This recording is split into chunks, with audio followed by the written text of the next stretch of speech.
And with that, he says, we have to complete your training. Oh, yeah, that's right. Okay. So, I mean, does he give up? So are we going to get Rocky 4 here? We're going to have, like, Rey training with Luke. We're going to have Kylo training with Snoke. As long as there's an oversized Russian, I'm in, you know. Yeah, Kylo Ren is awesome. I hope, when the first one came out, I was hoping that they would do some kind of a weird switch with it where Rey would end up becoming the bad guy and Kylo would find his way over to the good side. I mean, it doesn't look like it's going to happen.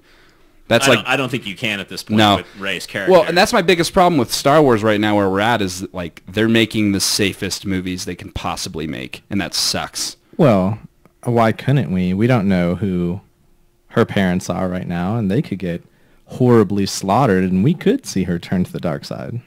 I think her parents are Obi-Wan Kenobi and some that random girl at a bar. Do we find out this movie, Last Jedi? Do we find out her parentage? I don't think so. Do you? I mean, it could be like Empire. Again, you said it's a parallel to Empire. It could be a very end thing where something happens and someone's like, I'm your father, or this person's your father. Like, I could totally see that happening. Well, I know it's not Obi-Wan doing that. No, it's not. It will not be Obi-Wan. It could be Ghost Obi-Wan. You're a movie fan, though. Don't you think in Rian Johnson's hands we have the best chance of not seeing that ending? Yes, but it is still Disney. And as we've seen with their Marvel properties, which I love, and I go into every one knowing that I'm going to enjoy it, they're still really safe. Like, they're really safe movies all the time. Like, they don't... It doesn't ever feel like Disney's, like, trying to make a home run A-plus movie. It seems like they're just trying to hit a bunch of singles and doubles for anybody that listens or watches baseball. So boring. But, yeah, it feels like they're playing it really safe. So, I think we're going to get something we've seen before pretty much. And, like, can we get Finn in a back-to-tank, please? Like, he's still hurt? Yeah. I don't know what they're doing with Finn. No clue. That's the one character I'm the most confused about. He's just laying there. Yeah. Well, we did hear, if you guys watched the panel. I did not watch that. That was today, right? Yeah. At the celebration. The Last Jedi panel at the Star Wars Celebration. There's something slightly spoilery, but not very spoilery if you want to hear it. All right, earmuffs for like 10 seconds here. Yeah. So there's a new character whose name I believe is Rose, who is like a mechanic. Jessica Rose? No. No. Just it's Rose something. I don't know if they gave a last name. I don't remember it. But anyway, she's like a mechanic at the Rebel base, and she ends up going on an adventure with Finn. Okay. Supposedly is what they said she gets sucked into the adventure, and she becomes a big character. Okay. And someone was like, I would relate her a lot to Luke from the original series, and that really throws it for a loop because we kind of see Rey as the Luke. At least I do so far. So that could be the biggest surprise then, is maybe there's a bunch more Jedi that we don't even know about yet. Like Finn could be a Jedi still, That's been a theory of mine since we left the theater. I said Finn and Poe, both Jedi. Because they really... He obviously doesn't have Jedi healing powers. Yeah, he can't. He has the Jedi powers that Luke had, which is a lot of sitting around doing nothing early on. Playing with the model spaceship. Yeah. The vroom vroom noises meme. Thanks internet. Yeah, I think Finn could easily. I mean, that was another problem though with the first one, is that he was the red herring, basically. Like, oh, Finn's the Jedi. JK, it's really Rey.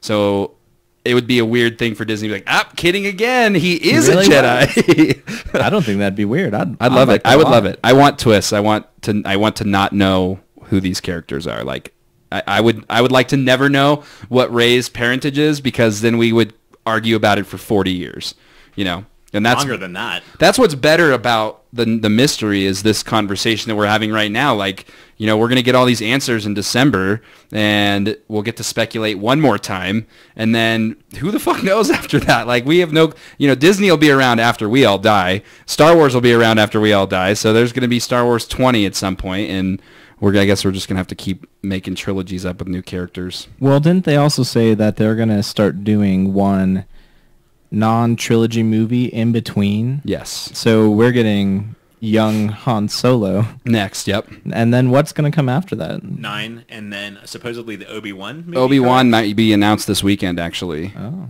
There's been rumors of that.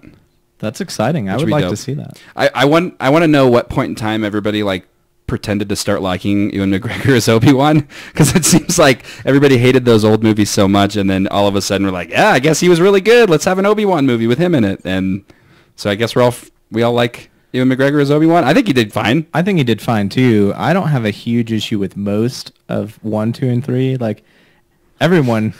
Be careful here. Yo, I'm hype about pod racing.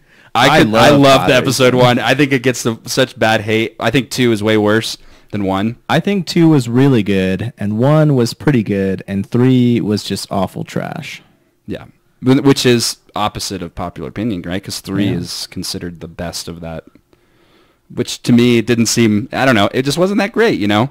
And that's what you get when you take risks. You know, George Lucas, he swung and missed, but he still tried something. We have Anakin over here, like, screaming no and killing Mace Windu, and I'm like, what? And murdering all of the children. All of the children. He was so whiny that whole movie. He was whiny all of the movies, right? I mean, really, he was. Yeah. Even when he was, I guess when he was a kid, he wasn't really whiny. I actually like the kid who played Anakin. I think he did absolutely nothing after Star Wars because everybody did jail time. He did. That's right. Yeah. That's what he did after Star Wars. Yeah. Wasn't it like for drugs or something crazy too? Yeah. I would do drugs after getting ripped for that movie for 6 to 12 years of his life. I'm sure that they still, it's like, you look a lot like that kid that was in that first shitty Star Wars movie. It's like, thanks, Shake guys. said, oh no. That wasn't me. That was my brother. I had a cousin that was in Star Wars. Yeah, if they take risks in this new one, I'm excited. I want Finn to be a Jedi. I would love that. Poe makes sense. Like you said, Poe makes sense. Yeah. Amazing fighter pilot. Have we had pilots that good not be Force users? Han Solo? Besides Han. Well, so... What about, Wedge? Wedge, yeah. Wedge Antilles was pretty solid. Yeah. Biggs? He pulled off some really wacky moves. Porkins? I'm surprised he fit in that cockpit, if we're being honest. He Those looks look a like little tiny. uncomfortable. He looks a little... You have to be like to fly in the Air Force just like under 5'11" and under like 180 or something like that. Like Porkins, they had to specially craft an X-Wing for that guy. Well, you saw how many pilots died in Rogue One. They were recruiting anybody they could like get. Porkins, like 2 weeks ago, was a janitor at the Hoth base, like sweeping up the trash. Like, hey man, we're really short on pilots. We could really use you. It's like, I guess if I'll fit, I'll do it. Oh, that's so funny. He's a big cat. If it fits, it sits. Yeah, exactly. Nice. Yeah, and that's his little box. In the trailer, I am guessing that book we saw was the Journal of the Wills. Okay. Don't know much about that. It's the Jedi tome, if you will, that talks of the person that brings balance to the Force. So, because when I first watched it, that's where I got that one scene was the gray Jedi thing, because it looked like there was some gray tones to that particular scene. So, I mean, do you think that would play into that whole gray Jedi that you? I think it kind of does. Okay.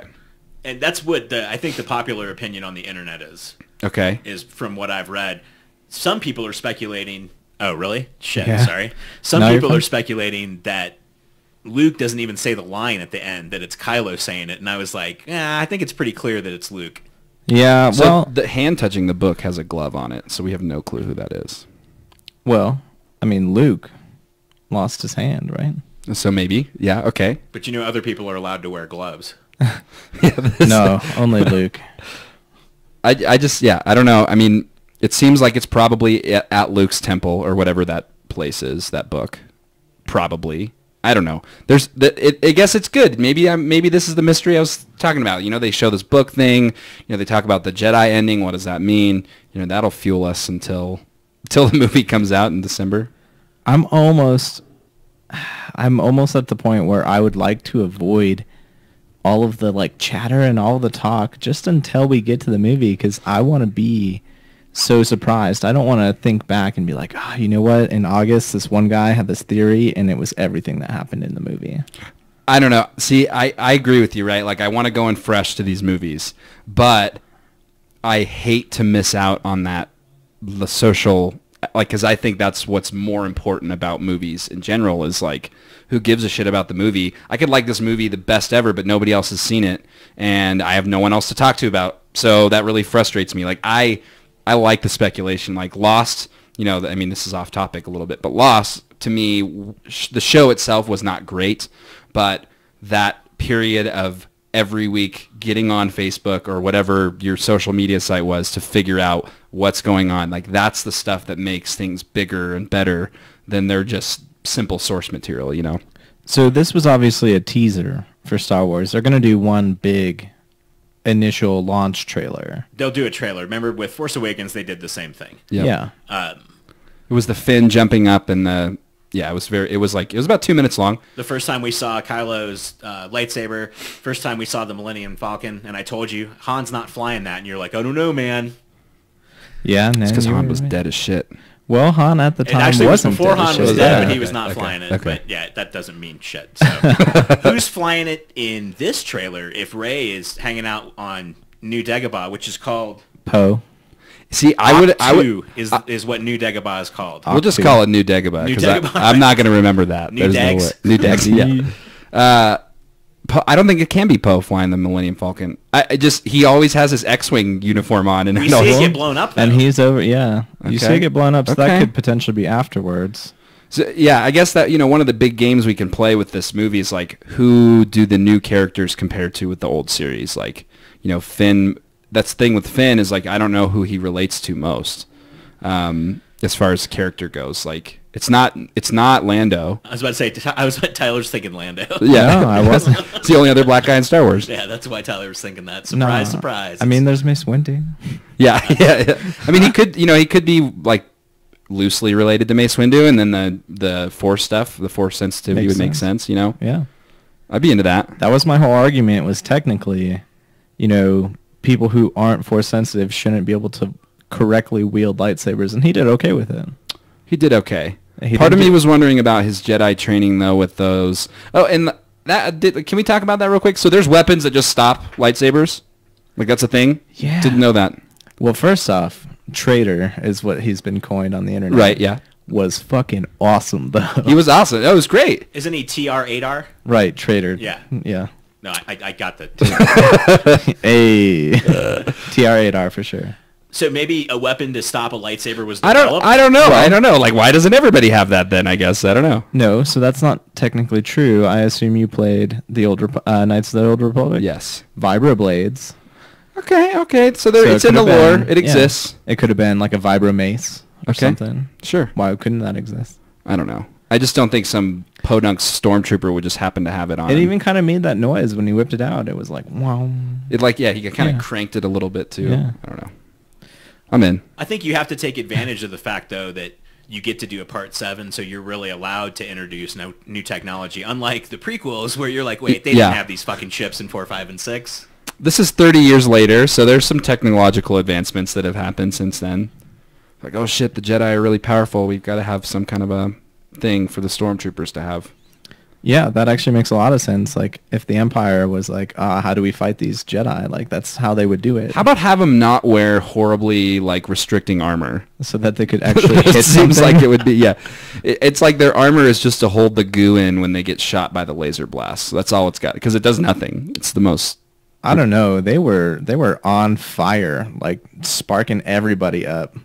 Like they weren't missing. Non-important in The Force characters, Awakens. they get blasted. Yeah. Important characters, not so much. It's the Force. That's what I love about Star Wars, is every fucking plot hole you could come up with. Like, well, man, sorry, it's the Force. It moves in mysterious ways. And that's just the answer to everything. And everybody accepts it. It's like, okay, I guess, yeah, they're all protected by the Force somehow. There's some mystical thing that's going over this whole story, you know? I love it. I am one with the Force, and the Force is with me.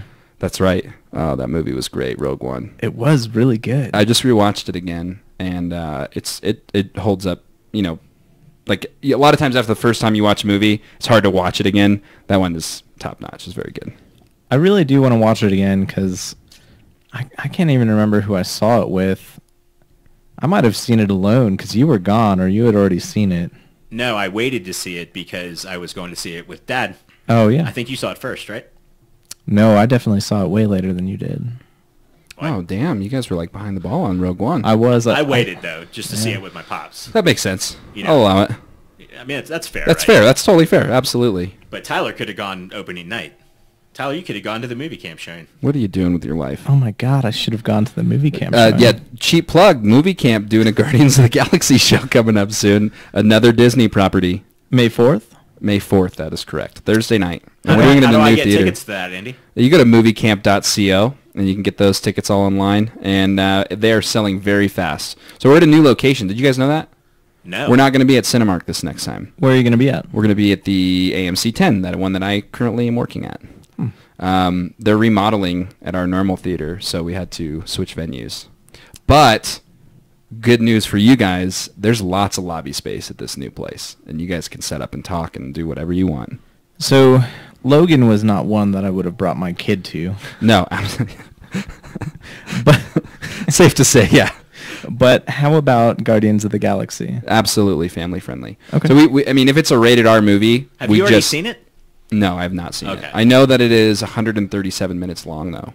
It is their second longest movie, behind Winter Soldier or Civil War. One of those. That one was longer. Civil War is pretty beefy. Yeah, so I think that was the longer one, but this one's like right behind it. It's gonna be really good. And then Guardians 3 comes out in November. What? You guys seen that Thor trailer, right? Thor. Yeah, there was a joke there because they basically stole the whole aesthetic from Guardians of the Galaxy. I was the like, Thor wait a trailer. minute. No. Oh, I liked it too, Okay. but it just I mean, maybe because they're going intergalactic with it, they kind of started to steal a little of the color palette. But that whole trailer was it was a Guardians of the Galaxy trailer that just happened to have Thor and Hulk in it. Yes. He's my buddy from work. So you've got a Guardian show coming up in a couple weeks. How much of your material have you already written, or have you written none of it? So Elijah, we've spoken about, he's the co-host and co-creator of the shows. We actually know him as Eflijah. Elijah, okay. That's what we refer to him as. Because he's so fly, or he's so fucking he fly. flies away at any moment and you can't get a hold of him. Both. But mostly because of how fly he is. Yeah, either one would work for him, by the way. So we take turns planning shows, right? So I plan Logan, he's planning Guardians. A lot of the shows that I plan, and honestly, most of the stuff that I do is more improv on the spot kind of things. There's certain games that Elijah won't tell me anything. He will intentionally not tell me about because he wants a more authentic reaction from me in the audience. Because we if you haven't been to a movie camp show, him and I I feel like we balance each other out really well because he's super hype. He loves getting in the crowd. He loves giving things away. And I'm the more crotchety, old, salty guy that is in the that gets to host the show. So I get a lot of improv opportunities for me basically. For Guardians though, we've got the show planned and everything. We try to plan out long enough in advance to where we can still make changes if we need to, because we want to make it relevant too, and then so I'll probably end up watching the movie early because we get to do we get to and have to at the same time quality checks at our movie theater. So there might be something Wednesday night, the show before, I'm like, hey, this is in the movie. We don't want to spoil anything, but if we can make this little change here, because what a lot of times we want to do, and happens beautifully on accident most of the time, is connecting something in our show with something that's going to happen in the movie. So I think back to Age of Ultron, for example. We made a big joke about Hawkeye never being a part of the Avengers. He was kind of a lovable loser. He was always waiting at home for the phone call to go out and fight. And then in Age of Ultron, Hawkeye had an awesome part, and it kind of, at least for me, boosted that whole experience of enjoying Hawkeye in the movies. Oh, they brought up this guy was a loser before and now he's doing his thing. It's awesome. It feels really good. So, we have a schedule, we have a plan, but everything could be thrown to the wind in the last minute if we needed to. So Elijah wants us to come out. I'll bring this up now. Okay. And kind of do a live cast of one of your guys' show. So I think you'll have to write us into a show at some point. Done. Awesome. Absolutely done. Now, we'll talk later about what kind of audio setup you guys use and how I can live stream it, but yeah, we want to. Tyler's excited about this. I am not.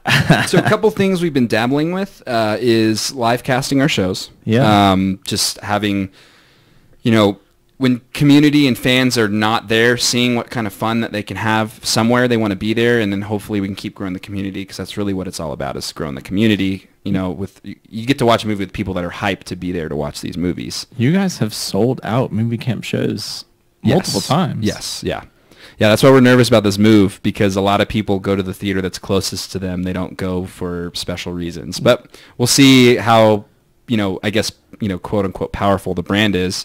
People show up to this new theater, then we know we really have built an awesome community that we're really excited about.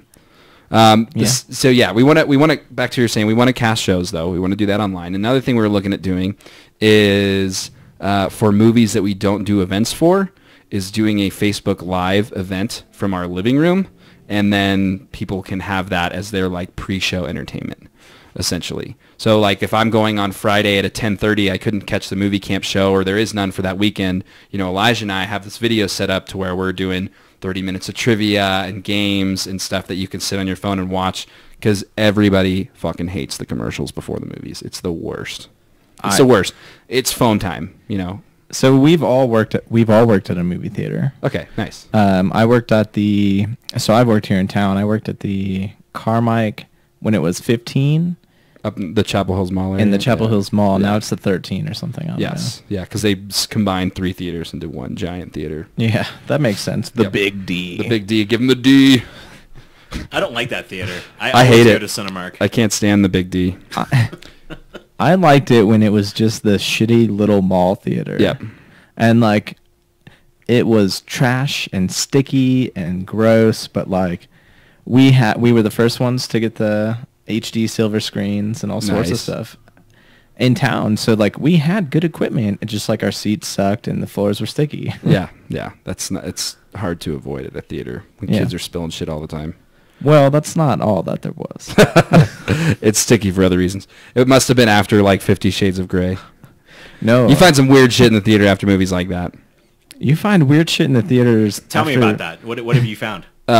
We just for the last one that came out, it wasn't as busy, but we found like multiple used panties, like used women's underwear all over the place. Condoms for sure. If it's a screening that I know that someone is like going to be doing stuff in the back row or whatever, I go up to like the window with the booth and I wait till they start doing stuff and then like slap on the window to scare them. It freaks them out. Yeah, definitely use condoms though. We found some cucumbers in the 50 Shades Darker. So use your imagination there. Obviously for a guy doing butt stuff. I thought somebody making a delicious hummus. Yeah. They just With needed their chop a salad there right before the movie starts. But you know, one of the best parts. Found a cucumber. Oh yeah, absolutely. Holy shit. Yeah, dude. So you've worked at the theater and you worked at the theater. One of the best parts of the theater is at the end of the night going through, and we called it treasure hunting, because you could find really cool stuff. I mean, you could find $100 bills too sometimes. And so at our theater we had a rule where whoever was working doors, we called it, right, you would split whatever money you found with them. Right. Okay. And so that was, and I had walkouts sometimes with $20-$30 on my own. Yep. After splitting stuff. It was crazy. It's crazy. Yeah. And nobody ever calls back for that stuff either. Yeah, before you think we're just stealing money from customers, that is not the case. We'll set it aside and we'll wait till you we give close. it like 2 days. We give it like 2 days at our theater. No one ever comes back. Ever. Well, no one's gonna ever like, no, I think I lost $20. Like, you're just gonna assume. And then when they call and they're like, oh, was that 20 near a bunch of beer cans at the theater? And then you make them feel bad. And they're like, oh, no, that's not my 20. And it's your 20. Was that 20 wrapped around a cucumber? Yeah. So you guys both go work at a movie theater because you love movies? Yeah. So when I started working at a movie theater, I was 15, about to turn 16. And so I technically had to have a permit from my school to be able to work so young.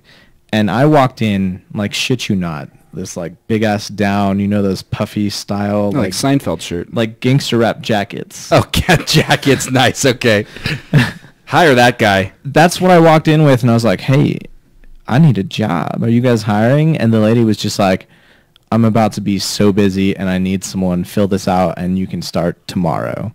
And I was like, Done. Everyone always asks me, like, how do you get a job at a movie theater? It sounds so awesome. It's like you go in at the right time, or they just happen to pull your application. Yeah. It's Or you know someone. that's how it was for me. So we were camping out for a lot of movies when I was in high school, and that's where I started working at the movie. I started at the Cinemark on Powers. We were just camping out for movies, and it was like early May, and I was like, hey, you guys have any openings? And they're like, yeah, do you want to do an interview? So they came out and interviewed me on the couch that we were sleeping on to wait for the movie that we were waiting for, and I got the job right there. That's how I got the job to start. I guarantee you I was in whatever line that was, because I remember you guys right up front by those doors on couches with TVs and all sorts of stuff. Yeah, we used to have a pretty dope setup. That's where the name Moviecamp came from, is we were going to camp out. Now, originally, I'm always been opposed to the name Moviecamp, by the way. I want to be on record with this, because I was like, I'm 28. I'm not fucking camping out for movies anymore. I'm not doing that. Like we're going to do our own thing. If you guys want to camp out, I'm hopping in line with you that day, but I'm not, like, we're not camping for movies. And Elijah and our friend Mark at the time, who's working with us, is like, yeah, we're going to do it. It's going to be great or whatever. And after like 2 movies, Elijah's like, I'm done camping out for movies. This is horrible. I can't do it anymore. My old bones don't do it anymore. So now what are you if you ever change your names, you're We going can't. to have to... Yeah, you can. We can't. We're locked in. It's You're Moviecamp. branded. It's Moviecamp. If you did, you'd have to call it like Movie Jazz. Now, we have like these... Yeah.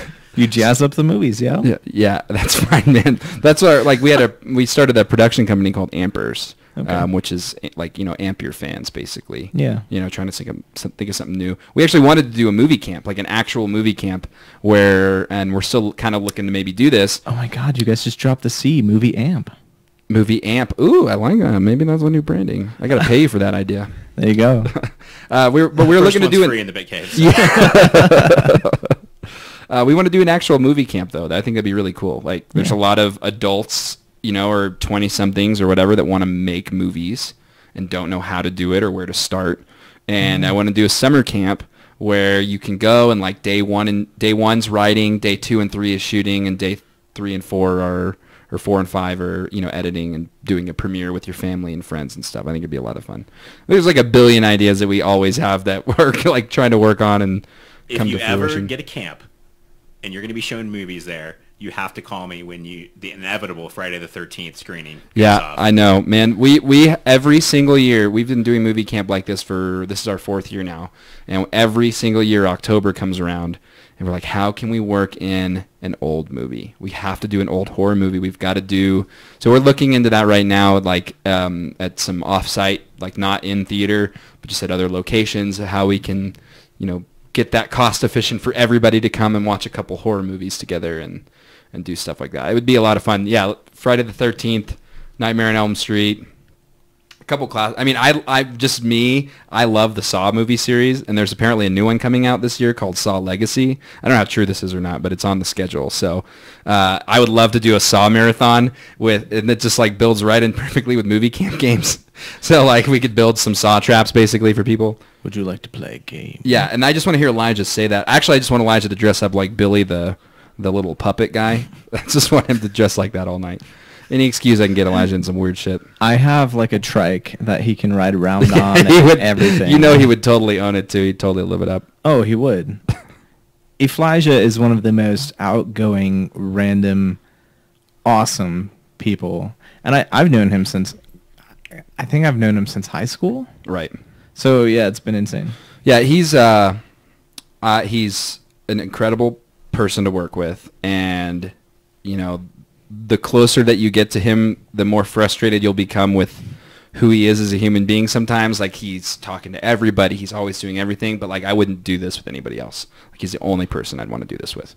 Because he's just, like, the yin to my yang, as far as things go. So it's very good for us. Stage presence as well. And I mean that in the most complimentary manner. He's more the over-top one. And I wouldn't say you play the straight man, but you were just bouncing jokes off of him the entire time. Yeah, and that's a lot of, like, you're asking, like, what do you write in advance? Like, so I do stand-up a little bit on the side. I fucking knew you did. That's on my list. So I do a little stand-up, and so that stuff is, people don't realize how prepped you have to be for stand-up. It's crazy how much writing and rewriting again that you need to do to be prepared to do a stand-up joke. I've done it. So yeah, it's crazy. It's like way more complex than you think. It's a lot more work than you'd think. Because out of the 20 ideas that you have, 19 of them other people have done, and the other one that you have is a shitty idea, and you have to really improve that.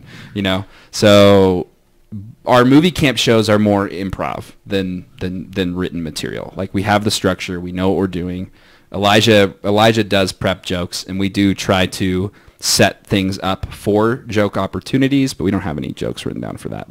So I'm impressed that it's all improv. I thought most of it was written, and I also take that as the highest compliment. Oh, thanks very much. Yeah, man. it was very solid. When's the last time you did stand-up? Did you go down to Looney's here? So it's been probably 8 months since I've gone on stage. I did a class at Looney's, and then we did like a showcase down there, and then I've done some open mics too. I mean, I have probably maybe 10 to 15 minutes of material right now. I mean, I'm always writing. Like, even though I haven't gone up on stage like to do an official set in a while, like, I have notes and notes and notes. And it's like, if anybody ever opened this note page, it'd be like, this guy is a horrible person.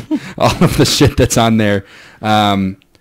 Because my favorite shows, you brought this up earlier, are the rated R shows. I love the rated R shows because I think that for me, in the way that I enjoy comedy and the way I want people to laugh, it sometimes requires fuck, and sometimes requires like you being an adult to get the joke. And so I love our rated R shows. I think they're the best.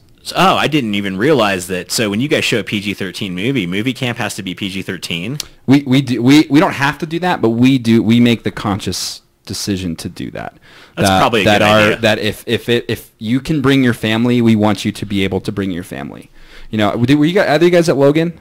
Both of us. Yeah. Were. So you guys were at Logan when we did multiple warnings like early on in the show, and then once the kids were in, like, because there's like probably 4 or 5 kids in there, it's like, okay, fine, these little fuckers can stay if they want to. Like, that's the kind of show that it becomes a rated R show. So we really, I love the rated R shows, man. I wish there was more good rated R comic book films, because that's, we want to branch out, we want to do more stuff, but being that we're in a theater, it costs money to do that, and so it's hard. Like, our overhead is what we pay to get the theater, basically, and so with the prints and all of that, like, it adds up really quick. So all that being said, it's more difficult for us to do older films than it is to do something that's brand new that just is coming out. So I want to do full circle. I want to get you some horror movies, man. I really do. I think there's a lot of fun stuff we could do. We could set up a full, even if we're not at a camp, we can make the entrance, and we can almost make an escape room, basically, for Friday the 13th. It would be really, really cool.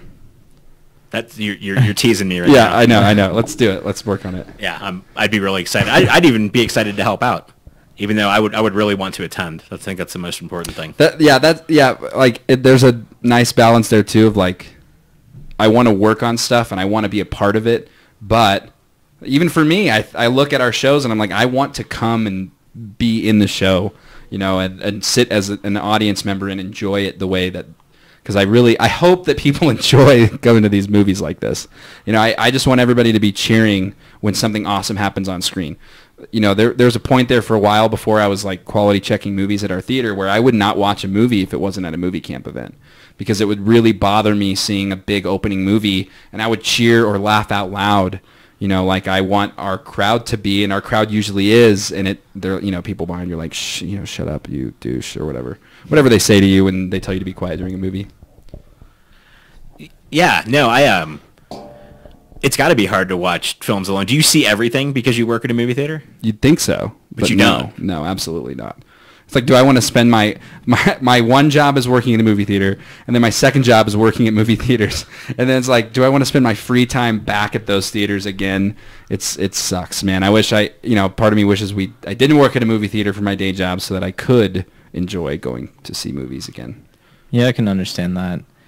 It was always tough to, when they have those movies. Have you ever watched? So we've talked about this before, Eric. It's This better be good for as long as this is taking. The Illusionist. With Edward Norton? With Edward Norton. And Jessica Biel? And what's the one that you think is better than that? The Prestige. I would argue Illusionist is better as well. Okay, so I don't know. I haven't seen The Prestige yet, but I loved The Illusionist. Those came out at very similar times while I was working at the theater, and so I was like, which one do I watch? Which one do I watch? And it's the Volcano Dante's Peak argument. The like Deep Impact and Armageddon came out in the same year too. I don't know why Hollywood does that. I don't know why they do that, but you feel like that wouldn't be the right thing to do. Like, let's compete. Our movie's going to be better. Our volcano movie's better than your shitty Los Angeles volcano movie. We got 2 Lombada movies in the same year, guys. Nothing is sacred anymore. Yeah. Remember when there was like 2 dance movies every year, like Step Up, Step Up to the Streets, whatever? I didn't watch any of that garbage. I watched all of it. Oh my God, listen, I'm a huge guilty pleasure movie fan. I love shitty movies. Like, I love them. What's your so favorite shitty movie? Is Con Air shitty? No, Con Air is great. Con Air is pretty shitty. It's pretty shitty though, right? Like so my favorite, like we were talking about favorite movies a little bit before we got on. It depends on what time of day it is, really. It depends on how old I am. If you asked me when I was like growing up, it would have been Dumb and Dumber. Not even close. Like, that movie was my shit growing up. And then now, though, I look back at the movies I watch, and the best 3 movies that have ever been made. You ready for this? I call it the Nick Cage trifecta of awesome. And it's The Rock, Face Off, and Con Air. And they all came out within like 9 months of each other. They were all within a calendar movie year of each other. And like that kind of like movie, that 90s feel, like, just, it's not so serious, because every movie that comes out has to have some theme about, you know, sexism or racism, or there's some important thing about it, and that's awesome, and I love that, and the movies should keep being made like that, keep, you know, making us think about things. But also, I don't want to think, I want to think about how Nick Cage is going to get off of this plane. I want to think about how they're going to, him and Sean Connery are going to escape from Alcatraz. Like that, you know, just very basic plots in movies. I like that. I like all of those, but I would go The Rock, and these aren't made in the same calendar year, I don't think. But my favorite Nicolas Cage movie is Gone in 60 Seconds. He's so bad in every movie that he's in. We can clarify that. Like, he's not one of my favorite movies to fall asleep to. I like picking movies to fall asleep to, because then if I can close my eyes, is National Treasure. I watch that movie all the time. I'm always asleep by the time he says he's got to steal the Declaration of Independence. But I can close my eyes and like play that movie out in my brain at this point. I fall asleep to the commentary tracks. Yes, that's so good too. I sometimes the movie, if I'm drunk, the movie.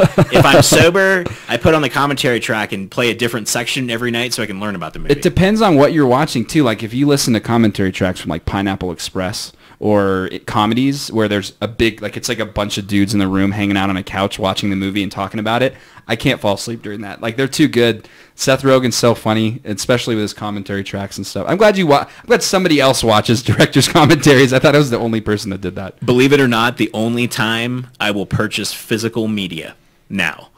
The reason I didn't buy Rogue One on disc, I bought it digitally. No director's commentary track. I will buy a physical disc to get that commentary, or you get spoiled when you get like 2 or 3 commentaries. Oh, yeah, yeah. I mean, that's like gold to me. I always hate, though, when you are going to buy a Blu-ray, and it's like, oh, there's like 18 extra features on here, and they're each like 3 minutes long. And of the 3 minutes is like the tag at the end with the copyright information. It's like 30 seconds of that. It's bullshit, man. The Rogue One special features were garbage. Were they really? Doesn't surprise me. It's exactly what you said. You described it perfectly. It's like 9 3-minute scenes.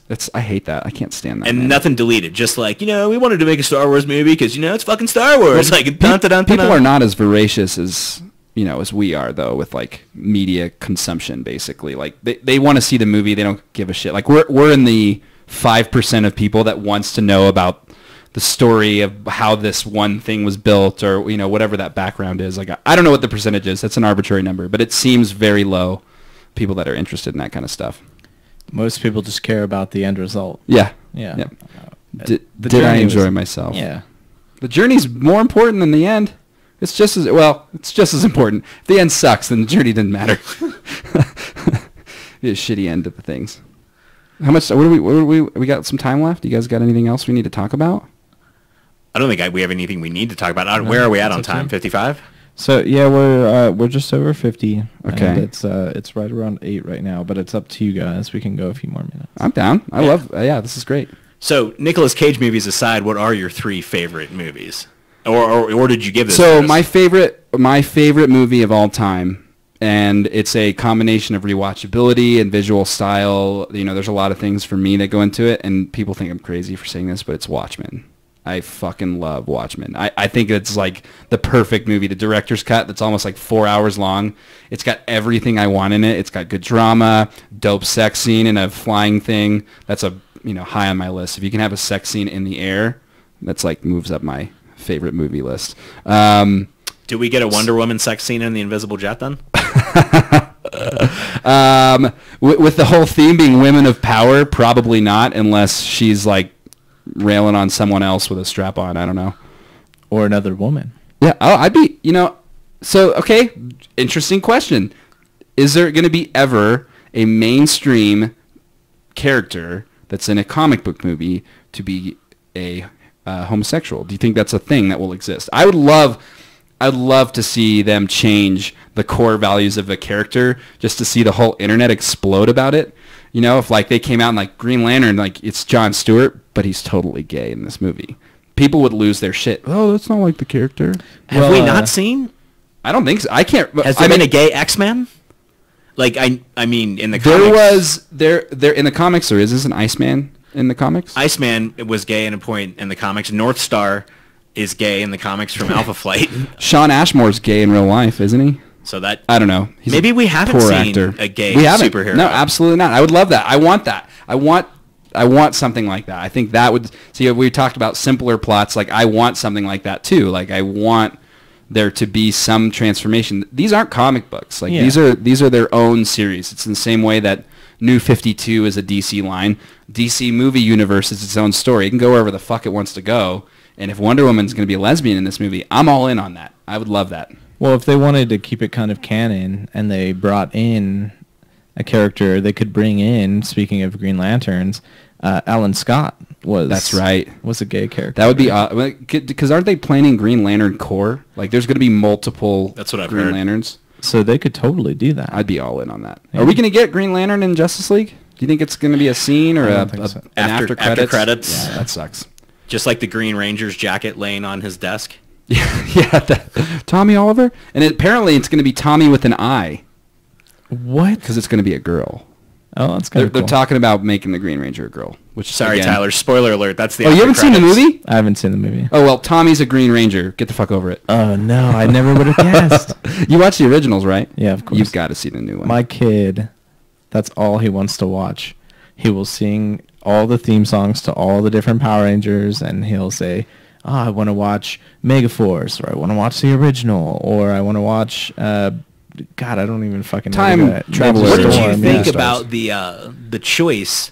You do not see them in uniform until an hour and 30 minutes into that film, do you? Loved it. There is tons of high school backstory. It was like Breakfast Club meets Power Rangers. It was very much Breakfast Club meets Power Rangers, and I loved it. I thought it was really good. I was very impressed. I mean, the bar was pretty low as far as going into what the movie was going to be, but yeah, I thought it was great. Did you see it? Yes. Okay, so one of the best things they could have possibly done for me in my childhood, I was always angry about this, is how the hell they all got in the same cockpit in the movie or in the TV show. Like they're in these different Zords, and then all of a sudden they're all in a room together. And in the new movie, their cockpits are in different parts of the body, like the Black Ranger's controlling the left arm, Yellow Ranger's controlling the right leg. So they made some good choices, I think. And they're planning on 6 movies, right? I heard that. I don't know if I see it going that long. Number 2's Green Ranger. Number 3, White Ranger. White Ranger, yeah. And then number 4, Night Ranger. Ivan Ooze. Just go back to Ivan Ooze. Ivan Ooze, man, he was good. He was in what was that other? X-Men Apocalypse. That's right. I tell you what, Elizabeth Banks tears it up as Rita Repulsa. Did you see there's like a bunch of internet hubbub about how Rita Repulsa is a ripoff of Hela or Hela. What's the name in Thor? The main bad guy. Yeah, it is. Hela. It's like Hela. It's Hela. Hela. I think. Hela. Hela. She's fucking Hela. She's Hela. Yeah, this is like Hela Norse. Yeah, that's Hela Norse. we haven't even talked about Thor, but I imagine that's going to be a big theme in our show is saying Hela before other stuff.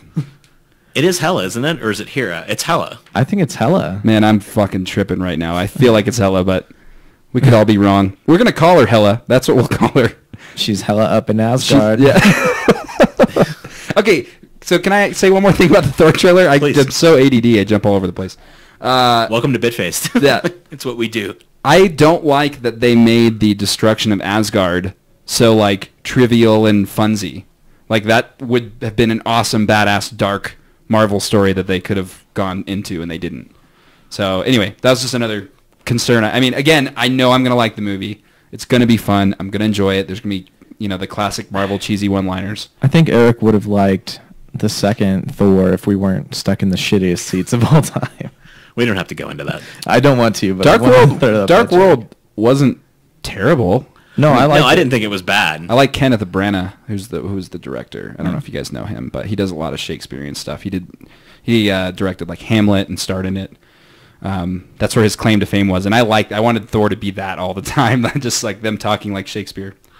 Yeah, no, he's an amazing director and actor. Sorry, I jump all over the place, guys. I got a ADD problem. No, that's what we do here, man. Any final thoughts? We do have to wrap, right? Yeah. All right. Okay. Yeah, Andy, first of all, anything you want to plug or talk about? We do some low-key Twitch streaming at twitch.tv/HowieGame. We're just dabbling in it because we all don't have enough time to do fun things, and we wanted to create something that would allow us to do something fun. Y'all have to get a camera because Elijah was streaming ukulele, and I could hear him. And he's definitely someone who needs to be on Elijah would be a fucking awesome streamer. Yeah. But his computer right now cannot handle what he needs to have it handle. So anyway, yeah, he played that. He did that stream the other night. It was really good. Yeah. So we're doing that. We're doing Moviecamp. Moviecamp CO for tickets. If you don't see us at Guardians, we'll be all over DCC. We're hosting a bunch of panels at Denver Comic Con this year, and then hosting some after party stuff there. And then again, Colorado Springs Comic Con, be pretty plugged in as there as well. And then we have officially unannounced shows for Wonder Woman and what's the other one? Spider-Man this year as well too. That would be like June 4th and July 7th once we kind of start to announce that. Do you guys try to do like one a quarter, or just as the big movies come out, you just pick and choose? We try to not do more than one a month. Okay. And then we just kind of see where the movies fall at that, because after June 7th or July 7th this year with Spider-Man, there's nothing until Thor in November. I mean, Dark Tower comes out, right, and that's going to be a dope movie, but it's not a Moviecamp movie. And there's nothing in September is like the pits of movies. So you know what? I'm going to make a call right now, and maybe this will come true. I've been really good lately. There will be a Moviecamp screening in September, and it's going to be Super Troopers 2. Yo, I'm all in on that. We'll just all like eat a bunch of shrooms before the show and go in and watch it together. Okay, that sounds like a lot of fun. We can have our own. Yeah, you guys don't have to do a Moviecamp show. We'll just all go to We'll just all go to the movie and entertain each other. Yeah, Super Troopers 2. That's gonna be dope. I'm hoping it's true, man. It's in the can and it's testing right now. It's all the matter of the studio saying this is when we want to release it. So it's done. Yeah, and then check out our website too, because like we were talking about earlier, we're probably going to try to do some other events at non-movie theaters. So cool. Thank you so much for sitting down with us tonight. Like I said, I've been wanting to talk to you for a while. We didn't even get to go into fucking comedy. So next time you come on, we kind of talked about stand-up for a second, but then we went a different direction. It's my fault, man. I'm ADD, like I said. It's not your fault. Next time I want to pick your brain about comedic influences and things like that, because that was my original question. But yeah, that's you told me that, and I was like, I'm ready to talk about that. Sounds so awesome. And then here we are, an hour later. Well, Star Wars came out today, though, to be fair. We had to use some of the show for some wars. Maybe we can get you and Elijah back on. I would love that. I'll drag his ass over here. Drag his ass over here. Okay, good. Tyler will help fix his computer. I will. Oh, there we go. Yeah, we'll make it like a trick. We'll trick him into coming over to record a podcast. Let me help you with your computer, but also podcasts. Yeah. Okay, cool. Across the table for me. Oh, no, thank you, man. Andy Adair from Moviecamp. To my right, as always, the chairman of the soundboards, Tyler Run TRG Glaze. I'm Eric G. Hollis, and we are Nicolas Cage. That was awesome, man. You guys are awesome. This is fun. That was awesome. So much. No, thank you. We didn't even get to talk about comedy.